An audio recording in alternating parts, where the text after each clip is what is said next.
After every election, emotions run high. This is the time for you to be aware of what is going on and for you to have a plan in place. With high emotions come bad decisions. That is 100% guarantee. And you need to be aware of what is going on so you can make a proper assessment of the situation. And by doing that, you keep yourself out of harm's way.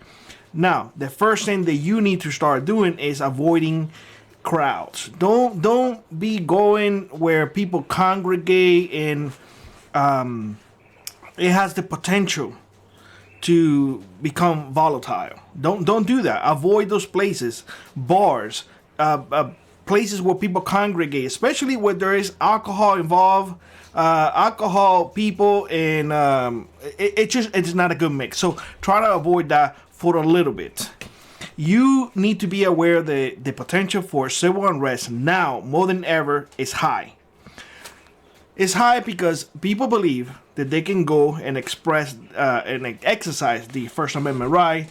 And in the First Amendment, there's nothing saying that you should destroy private property. And people tend to believe when they're angry that they can do whatever heck they want. That is not the case. So you need to have an emergency plan in place. Let's say, for example, if you are in your office and you see something going on, what do you plan?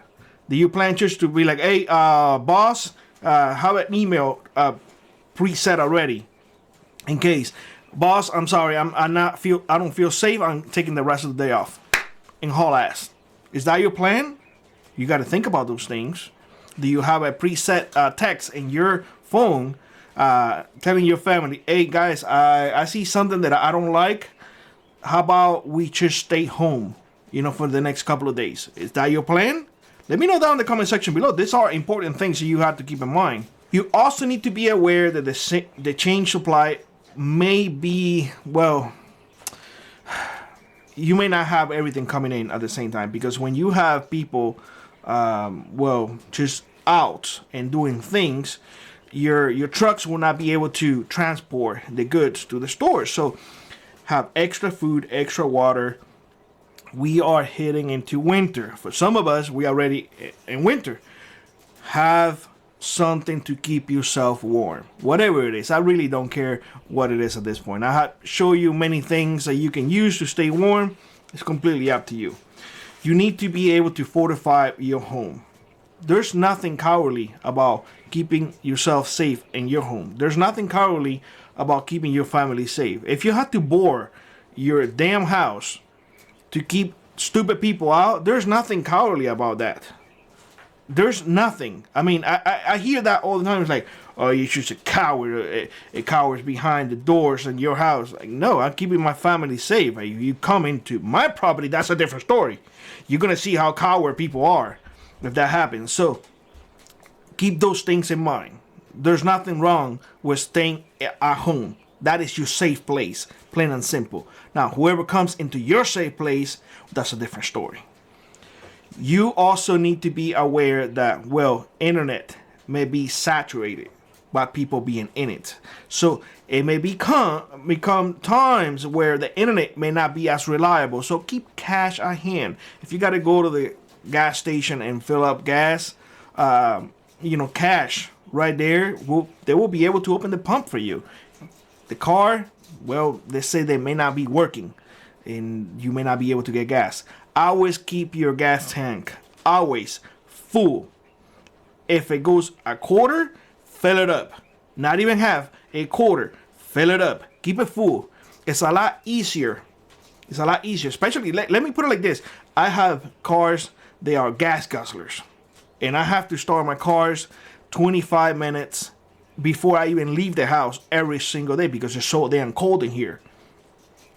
And I go through a lot of gasoline. So what do? A quarter per gas. So you also need to be aware of communication. Cell phones may not be as reliable. Because the more people are in it, it's going to overwhelm the system. So again, I would mention that before. You need to start thinking about little radios. These things are really, really good. I show you all. It is not hard to get the GMRS license, and it's very cheap, and you can transmit with the Wolfman radios legally. So, things to consider. At the end of the day, you have to be very vigilant, because what is going to be going on for a little bit, either until let me just put it this, into we either find our rhythm or finally going to shit hit the fan. In the meantime, you need to be hyper aware of what is going on, because it will be seconds. That's all you're gonna have, at most minutes, to make a decision. So this is right now the time for you to have your plan in place, for you to have that conversation with your family. What are we gonna do? How are we gonna do it? And for how long we're gonna do it? Keep all of those things in mind, because I'm telling y'all, it's better to be safe than sorry. With that being said, let me know what you think in the comment section below. And like always, rock on, prep on, and I will see you in the next one. Bye bye, everybody.